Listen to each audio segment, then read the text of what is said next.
Have y'all? I thought about this the other day. Have y'all ever had white people tell you, be safe? Never. Mm-hmm. Have you? I have. In what event was that? Like, were they telling you to be safe? At a food store, it was just like a simple passing of the cart. When was Of, it?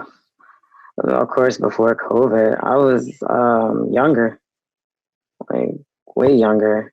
So it only happened one time? No, it's happened other times, but now you got me like in the mode of thinking about it, and I'm like, oh, that has happened to me. But I never took it as. Now that I'm thinking about it now, I'm like, what you mean? Like, are you trying to pre-warn me or something? But as a kid, of course, I just thought it was just for to say because I'm young and I'm a kid. But when like you're an adult and you're simply like passing carts, like, oh, I'll take it, and then they'll say, "Be safe." That's how it happened for me.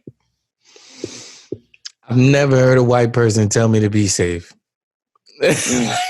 Like just in like, hey, how you doing? I'm good. How are you? See you later. Okay, like I don't know this person or anything like that. Like I don't think that's a thing that white people say because that's not a thing that white people have to be worried about. So I think so I have like recently, like when I'm giving like on my job, when I'm dropping stuff off to white people, I have seen an uptick in white people telling me to be safe. I'm like, so to me, it's not necessarily like I'm racist, so watch your back. I think it's more so like, I think they starting to see and starting to know that what is actually going on with us. Yeah. I don't necessarily like it. Don't tell me to be safe. Like don't tell me to be safe. Y'all, yes, make it safer. Yes. Make it safer for me to live. Tell me to be safe. Just like you telling me to be safe, tell your peoples to chill out. Exactly. I'm recording. We could talk. I didn't know. How is everybody doing? How's everyone's week so far? How was this Monday? This Tuesday, I'm sorry. Well, I worked Monday, which is yesterday, and it was terrible. But it is what it is. I take it like a grain of salt and move on to the next day. I feel like that's not the first bad review I've gotten from you about work. I feel like you don't like your job. She don't like her job. Okay. And after I followed you on Instagram and I saw you post at work, you didn't look like you liked your job then either. The picture, I was like, she's happy to be there. Some days I am. Some days are like, oh, that was a good day. But right now it's just not consistent good days. And I don't like that, but I'll change it. Understood. Keith? I have my moments, man. I've been having a lot of moments lately where I feel like, well, I'm enraged, but you know what I mean, but I can't be outraged. So I'm just enraged a lot of times lately, but I'm working. Well, I'm not necessarily working on not being outraged. You know what I mean? I'm working on the thing that's making me enraged. But other than that, I'm okay, man. I've been it's helped me to make a plan and make a plan for my goals. So like every day I look at my goals and I look at like, am I working the plan that I'm setting up? Am I working that? And that's been very helpful lately. I'm the guy that likes to, I think me and Sharice talked about this on another podcast, like marking stuff. No, Sharice, you don't mark stuff off. Oh, I do. You do. Okay. Okay. Yeah. So I'm the guy that needs a checklist and stuff and just Xing stuff off the checklist. And so I've been doing that a lot lately. So I'm focused, man. I like doing it because it feels like I'm achieving something. I'm able to take it off. It feels good. Like it's done. Like, I love finding planners. It's actually a thing for me. Someone said that last time. Yeah, planner season is a real thing. Like knowing when new planners come out, it's a real thing for me. Really? When does the new planner come out? In July. They normally end in June. The ones that I get anyway end in June and start the new year in July, or the new planner. So I normally go shopping for them around that time. Target has really nice planners. Craft stores, arts and craft stores have really nice planners for all the checklists that I need. I forgot to start this off with some music. Dang. Sure, you sing us a song. Can't sing. Didn't need that. We just need to pick a song. Yeah, We do need that. That's funny. That's funny, bad. This is Alex Isley and Jack Dine. Good and Plenty.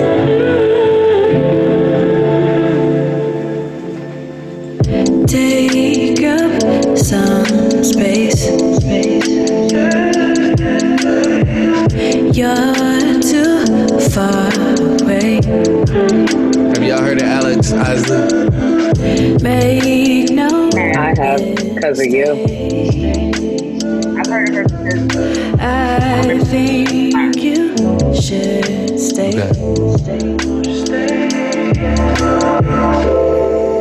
You'll get every little bit. Good and Plenty by Alex Isley and Jack Dine featuring Masego. I think that's how you say his name. All right. Here goes the part. Here we go. Say you have me. Oh, taste and see. Hope you don't sleep on me. Don't sleep. I got good and plenty. She does. That was Alex Isley and Jack Dine featuring Masego. Good and Plenty. This is Keith Robertson, and you are listening to Thank God for the Group Chat. Today we have here Sharice Richardson, Alana Sipple. Tobias is not here with us today. We had fun with that earlier today.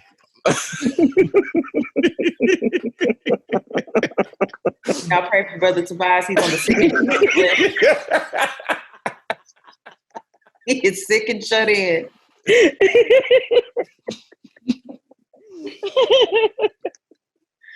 Our dear brother. Lana said that he had polio, which I don't even think exists anymore. It exists. It exists. Yes. Then why you say he had it? I was trying to give him stuff that don't come around him. It's not running rampant like it was in the, whenever it was, the 30s or 40s. Well. So he caught something. Yeah. It's not a pandemic. So he had to have been out here doing some stuff he should not have been doing. Because how'd you get polio?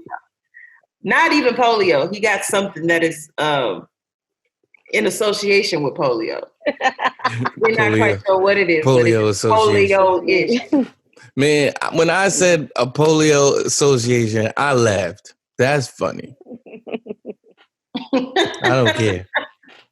Oh man. I don't care. I'm just happy I had my phone turned back on, but to read all that was funny. Fam, I thought that we didn't have much to talk about this week, but we actually do. As I was coming up with the list, I'm like, oh, we got to talk about this. Oh, we got to do this. And that's the good thing about having segments is that you kind of never run dry with those, you know, because you can, all right, what can we talk about in this segment? So also, if anybody's like looking forward to doing a podcast, listen to, or don't listen to ours if you're trying to figure out how to do a podcast. Because I don't think we do podcasts like how other people do podcasts. And I'm not trying to. So to the people that are listening to this podcast and expecting some sort of formal podcast, read the description. It literally says, forget everything you know about podcasts when you listen. We do what we want. Because we popping. What we on? What are we on? Okay. Oh, we had a YouTube comment. So as we start posting this stuff up, and as we start getting our viewership back, because that's the mission that I'm on. We've been doing good lately. We had a YouTube comment that I completely forgot to bring up until just now. So I'm gonna find it. But it was in regards to what we talked about on NASCAR. And so someone spoke up about it. I didn't read it because I was like, oh well, I'll come back and I'll read it. I'll read it then. But the time is now, and now I can't find it. Okay, here we go. He said, NASCAR has been trying to bring more of the diversity into the sport with their Drive for Diversity program. So there's literally a program called Drive for Diversity within NASCAR, which has helped out over the years. But this move Michael Jordan is doing is definitely going to help the progress of that program. The Drive for Diversity program has helped bring a little diversity in already. Bubba Wallace, Eric Almaro, who is Cuban American, who made it in without the program. So why did you say that if you said that it helped do it? Kyle Larson, before fired this year for using a racial slur. Okay, this is not helping your point at all. Daniel Suarez, and more coming up the ranks. Here's a little info on their Drive for Diversity program. Then he sent the link. Also, the other black owner in NASCAR is actually Michael Jordan's former college teammate, Brad Daugherty, that played for the Cavaliers in the NBA. He's been in NASCAR for about 20 years now, and an analyst for NASCAR for NBC. This is from Cody Price. Cody, thank you very much. And it looks like you just graduated, so congrats to you on that. What do you graduate? What do it look like? I don't know. I think he graduated from the Army. That's what it looked. He had nice. He had the American flag in the back. All right. Charisse, don't say nice. You don't graduate from the Army. No. Because when I being say silly. No. I say nice. Dope. I mean it. Like the Army's tough. Yes, but you don't graduate from. You don't graduate. No. I thought you did. You can graduate within to a higher rank. They don't give you a cap and gown, Charisse, is what I'm saying. Oh, no, I knew that. He had a cap and gown on and a flag in the back. Oh. You so aggy. I swear. You so aggy, bro. So aggy. All right, so what we got to... Oh, that took me a while. Damn. We got our idiom of the week. Our idiom of the week is head over heels. Head over heels. What does it mean to be head over heels? I love how y'all like just get this thought of like, just say the first things that come to your mind because y'all not going to get it. Because now I want to think literally. What would it mean if my head was over my heels? Your head is over. But your head is over your heels. So it's like, okay. Mm-hmm. Does it mean... Okay, I don't know. It doesn't mean that. That wasn't going to be a good guess. What is it, though? In regular culture, it means that you are in love and like kind of out of your mind in love and just, yeah. That's true. Okay. That's true. But I think meaning of it, besides like being, it's just. Hello? Am I going in and out or is Sharice going in and out? Sorry, everyone experiencing some technical difficulties.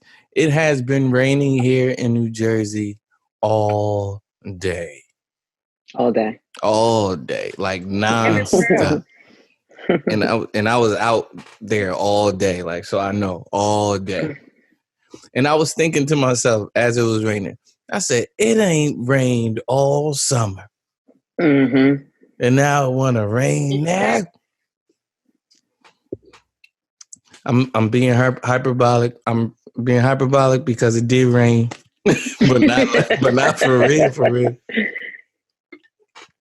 It wasn't let's just say this. It wasn't a rain day like what we are experiencing right now. Right. Like, it don't change direction. I'm like, wow, like it's really raining. That rain was getting off.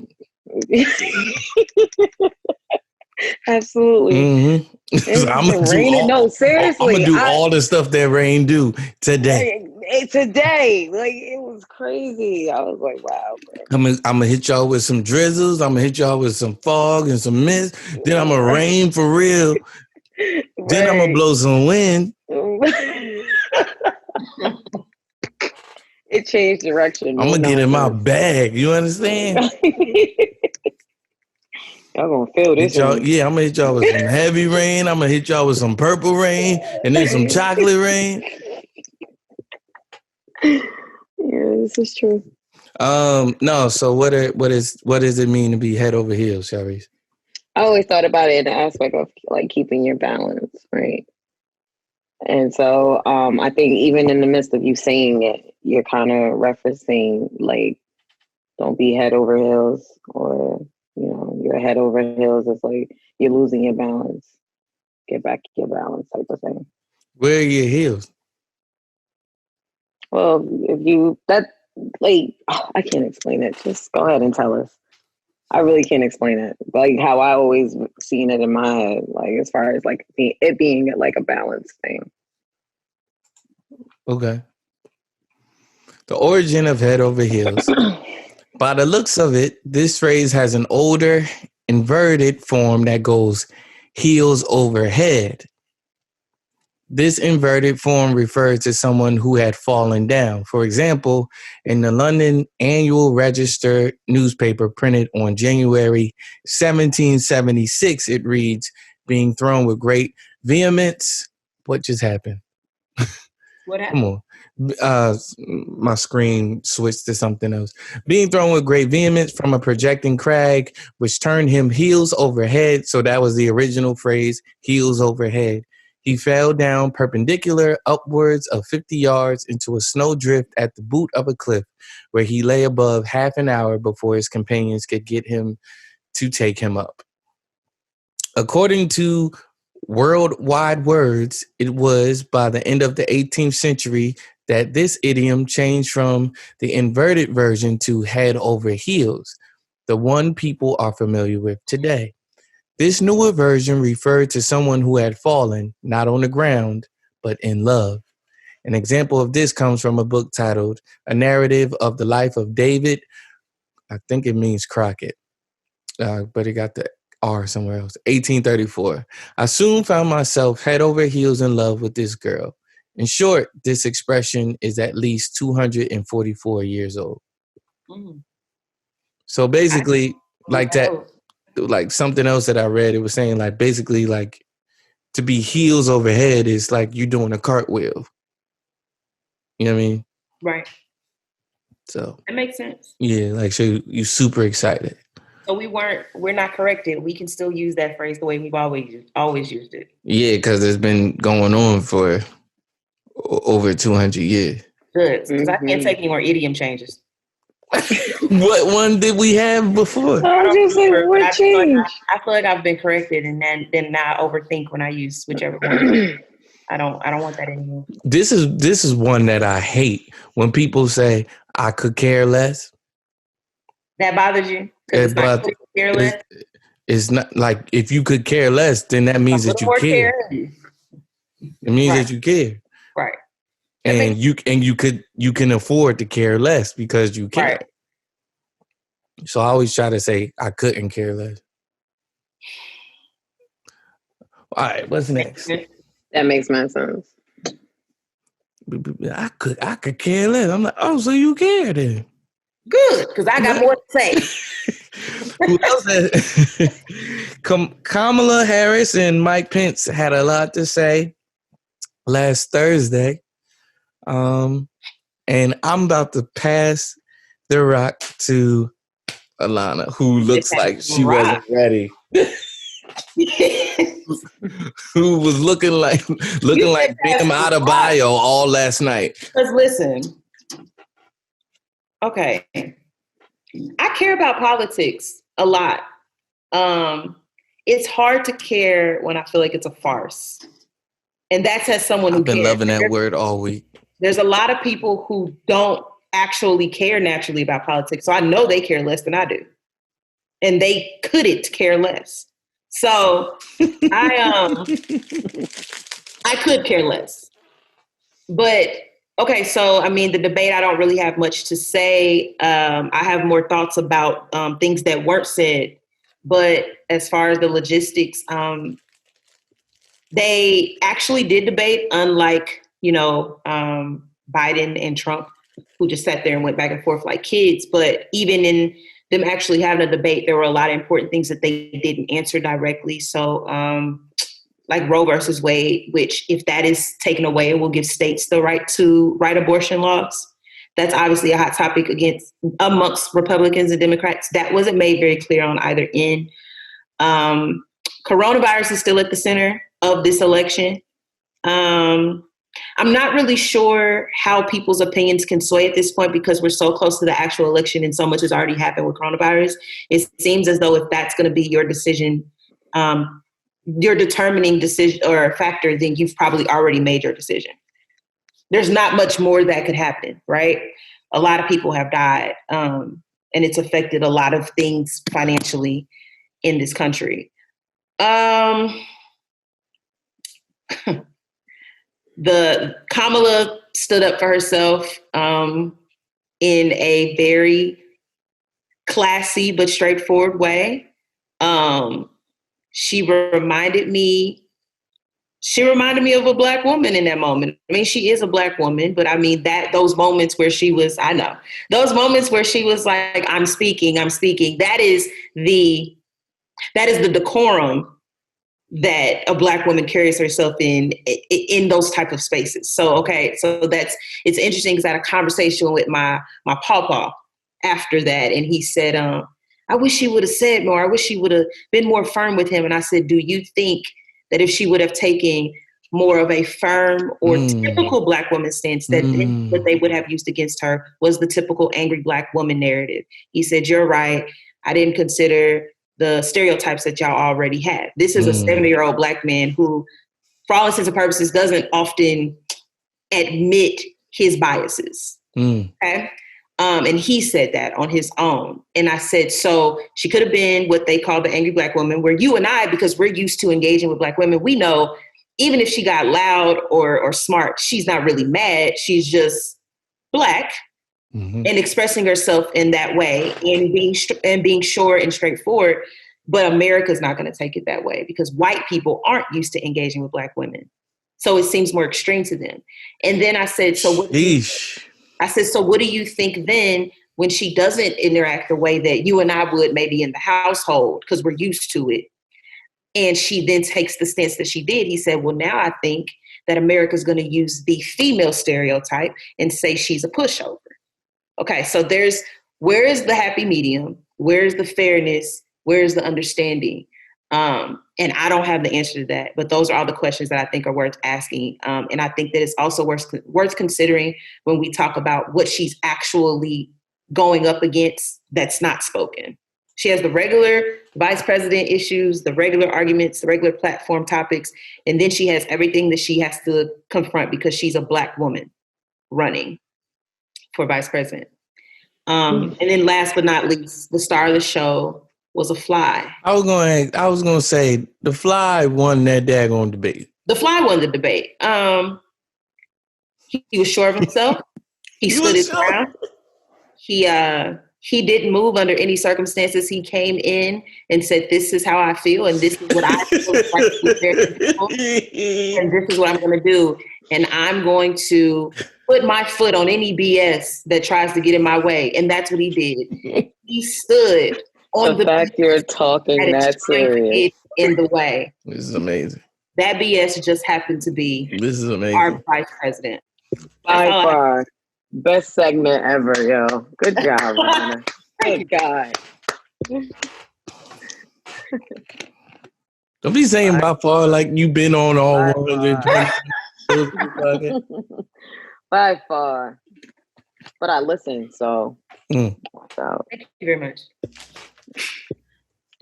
Y'all pray for America.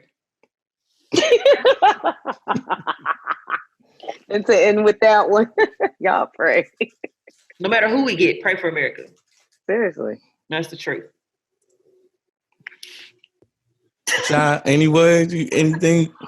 I'm in agreement with Alana with everything that she touched on. The Fly did steal the show, and this was a much better debate. Though a lot of questions weren't answered, I felt like in so many ways as well. Adding on to what you said, I felt like Kamala had a lot of cleaning up to do. Like she was basically cleaning up the mess from the last debate for her running mate. So it was kind of annoying because I felt like we didn't get to really know who Kamala is. We got a small taste, and it was just like we wanted more, but it was amongst other distractions. It wasn't really geared, in my opinion, for her to shine through. She had little moments where she gave us her history, but I felt like she just threw that on us. Mm-hmm. I don't really feel like it was really fitting, but she had to let us know. So I respected it though, because I was like, yeah, that's what we want. We want to know who you are. Like, so many people out there that don't know who she is. It's just like, oh, she's Black and she's running with Biden. So I'm with it. Like, so the fact that she did state what she stated, I just wish that she could have touched on a little more things in regards to her rather than wasted on something that people have the opportunity to speak on. We don't have to clean up that mess. We know what it's a shit show up there. Like, you know what I mean? So I did appreciate it being a much more serious debate. I was actually able to pay attention, seriously. No, I was really into it, this time around. I didn't even pick up my phone, but like that much. So, I was more so answering people talking to me, and I'm like, yeah, you seen that? Like, right. But, so other than that, it was much, much better of a debate. Though it still lacked a lot of things that we need to know and to hear out of their own mouths. So we did, like you said, we are literally voting for the better of the two evils, if we're being honest. And they said that about the last debate. I'm not saying it wasn't true then, but if it wasn't, it is now. Yeah. Mm-hmm. Yep. Brother Keith? I realized for the first time that, and I know where we are in this country. And I know how we just talked about Black women and the protection of Black women. So with that said, let me not say He talked himself out of it. I thought he was saying that. Wow. Right. I was waiting. Talked himself out. Where we going with this? What is he got? And in his head, he's like, "You're right, Keith. Don't say that." I want to so bad. Like, no, like the thing that I posted that I sent y'all about Tiffany Haddish. Which thing? How she looked like Eric Snow, but I can't say that. But I can't say it on Facebook or on Instagram.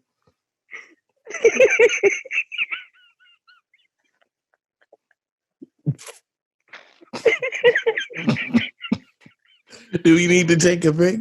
Good evening. Good evening. Kamala Harris, I don't know if I could look at her for 4 years. She looked like Hansel Squidward. To me. Go to break, please. Why you gotta point out that it's your opinion like that makes it hit softer? It does, because it's like people think it's easier to take in because you say, but hey, what do I know? Well, you feel like that. And now I do too. Hey, that's just me. I can't. But that's just me. I know it's just you. When she turned to the left, man, I'm like, oh wow, she looked like handsome. I don't see that now. Okay, just a second. Just a second. I'll say though, while you're doing that, Lakeith Stanfield did put on Instagram how which it was irrelevant, but he's just being himself. He was like, I don't like her hair, but I'm proud of her, basically. He's saying like a flippant comment. I don't like her hair, but whatever. Yeah, did you send that to us? Did you send that to me? I might have, but they tore into him for saying that. Because they're like, why are you focusing on that when we talking about something completely different? Why are you focusing on that? On her hair. They like, why you say that? He was like, because I wanted to. Like they both right and they both wrong. They both right and wrong at the same time. It's like, yeah, that's how you feel, and yeah, you got the right to say it, but I'm not. Yeah, time and place, and I'm not mad at people for being mad that you said it. But also, yeah. It's but like, in a casual conversation, sometimes you just say stuff that's irrelevant. Be like, I really don't like his shoes, but I love his outfit. It's not necessary to mention you don't like the shoes. You just say it and you don't think about it. I think it's less appropriate for Lakeith to say it because of the stance that he's taken in regards to black people. You know what I'm saying? He's taking such a hard stance on black people bettering one another and bettering the community and stuff like. I'm like, okay, so don't have anything negative to say about a black politician, a black female politician who is potentially our next vice president. Then don't talk about, and then hair at that. That very sensitive topic, and he could have definitely just kept that between him and a friend who wanted to talk about the debate. That's what I'm saying. I will never post that Tiffany Haddish looks like Eric Snow with no hair. I will never post it. And to imagine that at this juncture in her life is when she got Common.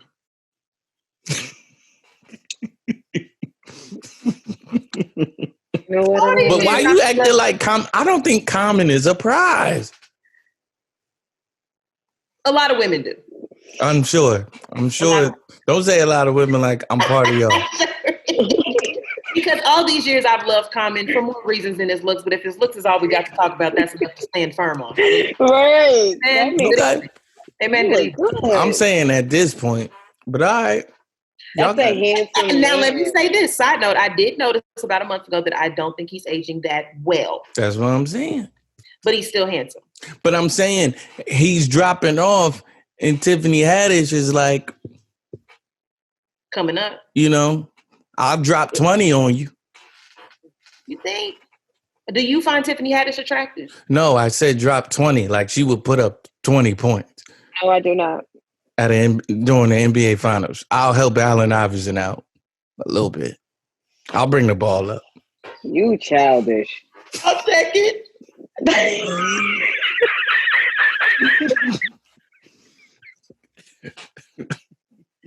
I'm not gonna make it. Oh my God! That was me trying to hold it in. No, because you see it. Tiffany Haddish and Allen on the court. Yeah. Oh. Remember that unorthodox shot Eric Snow had?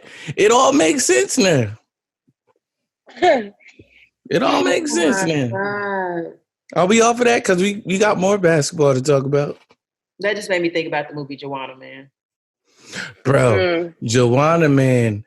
There is a scene in Joanna Man that still makes me laugh to this day. When Tommy Davidson asked her for a kiss, and she said, he said, I'm not giving you no little kiss. Me and my friend quote that movie we quote all types of movies, but that line, we say that all the time. That movie was underrated, and it should have done better than what it did. That movie was very funny. Especially for the time. Yes. But you know why it got shunned, right? Because it was a man in a dress. No, not even that. It was like during the time when the WNBA was on the rising, it was making a mockery of it. Saying that like a man can like put on a thing, go down there and play, because it's like making a mockery of the fact like females playing basketball. The WNBA started in what, 98? 96. I think it's 96. So this movie came out in the early 2000s. Yes. Were people that sensitive then? It just didn't make as much noise because we didn't have social media like that. Okay, that's why I didn't hear about it. I was at home watching it. Yeah, I see. That's when I was like crazy. Anything about the WNBA, I was on it, and that, of course, that comes out when you like doing research for stuff. You follow like the news of it. Yeah. Well, I definitely was. I enjoyed the movie. I still enjoy it. I think it's still fun. I did too. That's why when I read that, I don't think they created it to make a mockery of the WNBA. They didn't. You know, it's always that one writer out there that's gonna find what's the one thing that people won't say, right? So let's write it. Like, you know, and then when I was reading, I kind of got that feeling vibe, but I was just like, man, ain't nobody gonna read this. Like, but here I am reading it. Who won the finals? Who won the WNBA finals this year? Seattle Storm. So okay, that's why Sue Bird was trending. Yes. She been a Storm all her life. Hooping. I remember when she got in the league. She been with that one team. She got to be in the league at least 20 years. She's like Kobe. Like she's in the same. I think she got 12. I think she's on 12. Sue Bird? Yeah, I think she's like 12, 13, something like that. They was just talking about it. But they was comparing it was LeBron, her, and it was somebody else. I think I can't remember at this present time. But they was talking about like being in your prime and performing at the level that you're performing at, and you've been in the game for this long. 18 years. That's a long time. That's Kobe. 02. Yeah. Yeah, that's Kobe. I don't follow the NBA, so I don't know. Yeah. Wait, say that again? I just said I don't follow, so I don't know. I asked if she had been with the same team for 18 years. Yes, same team. The NBA finals ended 2 nights ago. Sharice, with more on that, hopefully. Oh, okay. Yeah, absolutely. Good. What we already knew was going to happen happened. The Lakers won. And with that being said, so many things, instead of just genuinely just being happy for a team, I think this is the first NBA finals where people are just at the all-time time of debate in regards to LeBron James. And what cracks me up a little bit about this is that he's like over the years has built up such a hate crowd. He went from being loved to hated in what I felt like was overnight. Now, granted, a lot of people was mad because of his trade to Miami.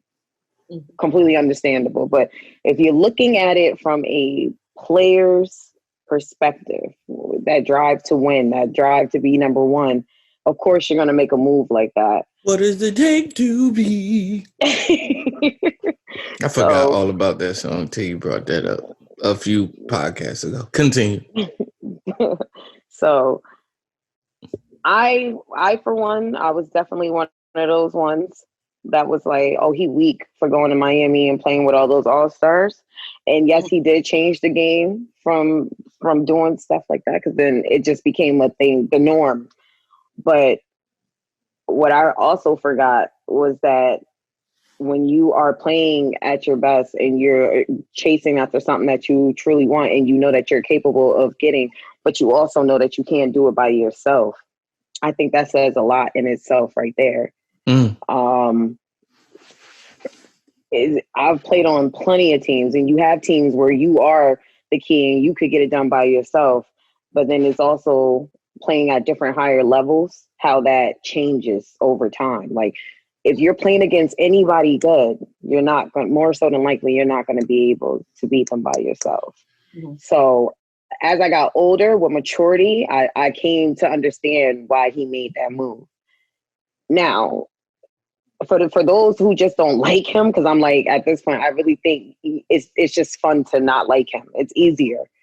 I just don't understand, especially in this climate, especially for all that he stands for all that he is. Like, he is a young Black male who, for the most part, the odds were against him. He was raised by his mother and solely his mother.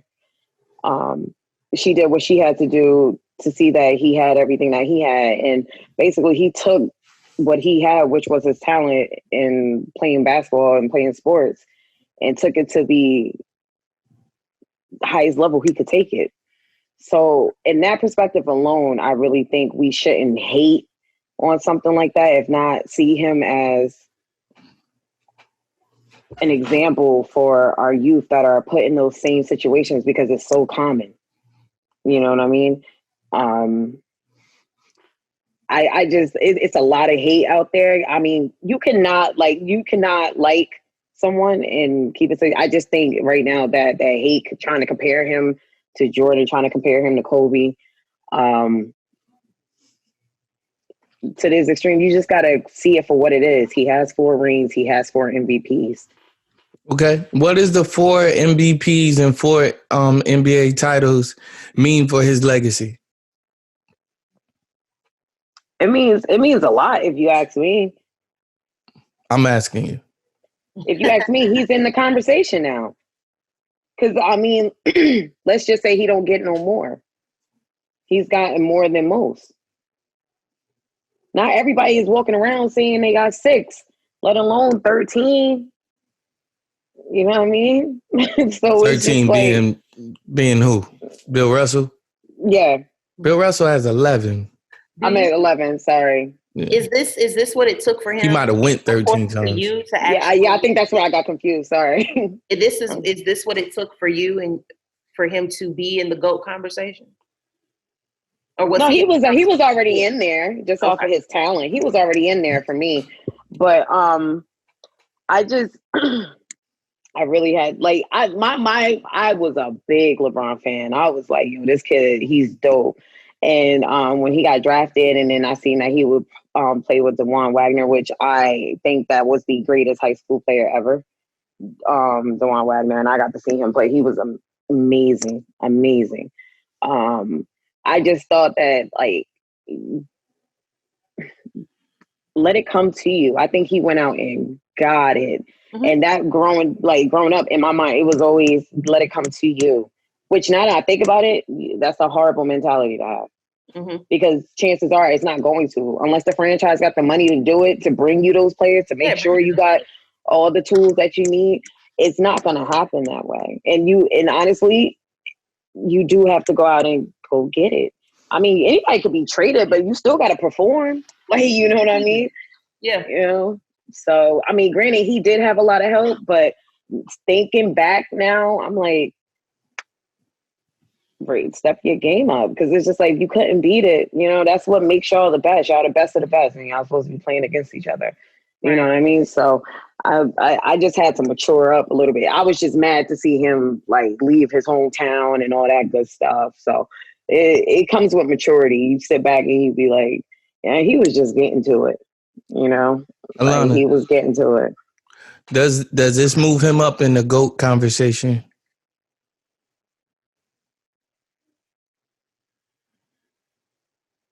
Yes. I said Alana. Yeah. Oh, I didn't hear you say your name. Say my name. I'm sorry. I think he was already in the conversation. Does it move him up? Move him up. I know. Yeah, that changes the question right there. I know, move him up. It a lot. It's hard for me, because for me, I think LeBron has undeniable God-given talent and skill. Mm-hmm. Well, talent. And I'm purposely not saying skill. I think he is skilled. I'm not saying that he's not, but what I'm saying is when I say God-given talent, I think since high school and having these back and forths with people, I've always said that he has advantages that people don't have just naturally. Not because of what he does in the gym, not because of the time he puts in. He naturally is physically a beast. LeBron is 6'8". Thank LeBron probably runs a 4'3". You know what I mean? LeBron can jump out the gym. Yes, he go against football players. Mhm. LeBron is a football player playing basketball. And I've said that. I've been saying it since I was a teenager. That's his stature. I've been saying that forever. I think there's certain things that on a basketball court that is not created for tackling and manhandling someone. There are just advantages you have because people, one, have to play smart, and two, I mean, just naturally, there's certain advantages that you're going to have. Court vision can only be taught to a certain degree, and he's got it like almost no one you've ever seen outside of maybe Magic and a few other people. I'll say Jason Kidd is up there. Yeah. Not a forgotten point guard, in my opinion. Yes, I posted something. I'm gonna let you finish. We got 10 minutes left before we go to break. I said Michael Jordan. He has the greatest will of all time. He could will you to a win if he wanted to. You was gonna win that game if Michael wanted to win that game. Period. Kobe Bryant is the most skilled basketball player we have ever seen. In the post, outside, mid-range, 3-point. Kobe was shooting long 3-pointers before Steph was even in the league. The list goes on. Footwork out of this world. LeBron he has the greatest God-given ability, basketball player-wise, ever. It's Michael Jordan and Magic Johnson. Well, let me not even say Michael Jordan. He don't play nothing like Michael. It's Magic Johnson with LeBron James, because it's just like a football player. It's a football player playing basketball, man. It moves him up in the conversation for me, not in the sense that I'm saying moves him up like I'm putting him above who is my favorite of all time, but moves him up in the sense that there is a certain level, because I feel like there's certain people in every any category of anything, music, art, basketball, football, that's like, this actually is no longer about your opinion. Yeah. It's fact. Yeah. You know what I mean? And like, I feel like everybody who has decided, I love this game or I love watching this game to whatever extent, this at this point should be a fact. And then whatever opinions past that you have about LeBron can be spoken and whatever. But as far as whether or not he is one of the greatest players of all time, at this point, I don't know if that's an opinion anymore. Because I have a cousin who is a LeBron hater. He does not like LeBron at all. It does not matter what LeBron does. He's going to find a problem with it. Oh, like Skip. I was on the phone with him. And I wouldn't even say that, you know what I mean? I'm this over the top LeBron fan. But I think that what I said to him was like, at this point, I don't know if the part about if he's one of the greatest players to ever play is a conversation. I don't think that's the conversation point. So, yes.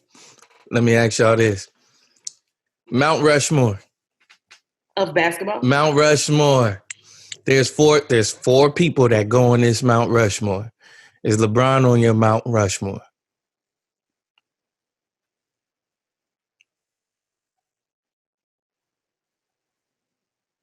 We do need to talk because we are doing a podcast. Yeah, I know. My bad. I got caught up thinking about who else adding people. And are we going to do this off of fact? Yes, that's hard. Because you can get emotionally attached to players too. I was just going to say that's a real thing for me too. Because I'm emotionally attached to Iverson. Iverson's not. Me too. But he's not up there. But emotions, he's chiseled first. But objectively, no, AI, that is not the answer. Ironic. He's on the Mount Rushmore of my heart. Love that man. Him and Kobe. And then there's actually nobody else there. But yeah. I mean, it is your personal Mount Rushmore, but not because I'll go first then. Because Kobe is my favorite player of all time. I agree. But Kobe is not on my Mount Rushmore. Oh, really? I'm going by people that yeah, in a way, changed the game. So, in my opinion, Michael Jordan is on my Mount Rushmore. Of course. Kareem Abdul-Jabbar is on my Mount Rushmore. Wilt Chamberlain is on my Mount Rushmore. Is Magic? No. No, he's not on yours? If Magic is on there, LeBron ain't on there. But LeBron has to be on that Mount Rushmore for me. I don't know. I'll give it some more thought. But I have a rough draft in my head, and you said one of them, which is Wilt. The rough draft in my head is Wilt. It's Michael. Oh, I got Wilt and Michael. Kobe is on my Mount Rushmore, and then LeBron. I'm talking about Cat. That's what I'm saying. That's why Kobe's not, because Michael, like, as far as like that prototypical, because of their similarities. It's only because Michael came first. I do think that they are different players. I do think that Kobe did. I think that Kobe's highlights are way more impressive to me than Michael's highlights. It's a different game. It was a different game too. And that's what I'm saying. That's what I'm saying. Kobe, though, the chink in his armor for me, it's not even really a chink in his armor, but from other people's standards, is he modified what Michael Jordan did, which I think is incredible, which I think is great. But it's like, okay, there was one that came before you that kind of modeled it for you. Right. You know what I mean? We never seen a LeBron type before. Prior to him, we've never seen a Magic type before. A 6'9" point guard that could play all 5 positions. You know what I'm saying? We've never seen a Wilt Chamberlain before. You know what I mean? He changed the game. Him and Bill Russell used to go at it. You know what I'm saying? And for all intents and purposes, Bill Russell might be on my Mount Rushmore because of what he did just for racial, you know what I mean? Just for the civil rights movement. Yeah. Yeah. That's a hard question. Right? Hard. Just 4? I think we got to do it by centers and guards. Just saying. I can't do it. Like, I'm like, But it's not, but check it out. It's not your greatest of all time list. It's not your top 5. That makes it easier. It's just your Mount Rushmore. But to me, the position evolves. So how am I doing around a Mount Rushmore when one different positions, different eras? It's like, I think I would have to literally do it by the position. Like for guards, for you don't have that. It really evolves, in my opinion. Like I can't. Like that's why it's so difficult for you. Yeah, I'm sitting over here, like I'm listening to y'all talking. I love like, tell y'all to be quiet because I'm like, wait a minute, I'm trying to put this together. It's not coming together. First 4 came to my head. Nah, this is hard. I keep getting to like 3, and I'm like, nah, I ain't gonna work. Like, because I keep finding like reasons why the person like, nah, technically nah. Like it could be. It could be. I mean, we'll come back to it. We'll give some more thought to it. I'll come back to y'all at the end of the episode if we have time, which we won't. But this will be a UFR. We'll be right back after the sound